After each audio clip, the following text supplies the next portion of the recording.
Жылдыза, мага 5000 берип тура аласың ба? 5000? Эмне болду? Тей, Аятка карыз болчумун.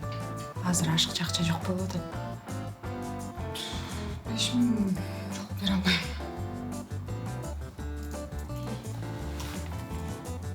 Бирок сен менсиз деле бересиң акчаңды. Кантип?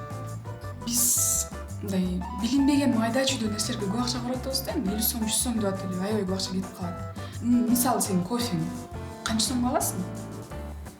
250. 250. Сен күндө кофе ичесиң, туурабы? Эми карап тур. 250-дү көбөйтөбүз 30 күнгө 7500 сом чыгат. 7500? А сен 20 күн кофе ичпей койсоң, кутуласың акчаңан.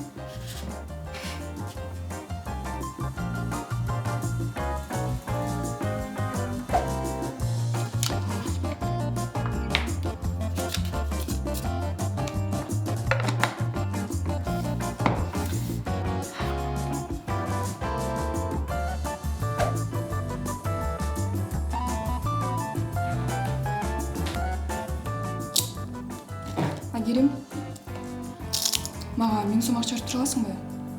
Просто айдай калыш керек болуп атат. Азыр ашыкча акчам жок эле. Бирок мен сага кантип жардам бериш керек экенин билем.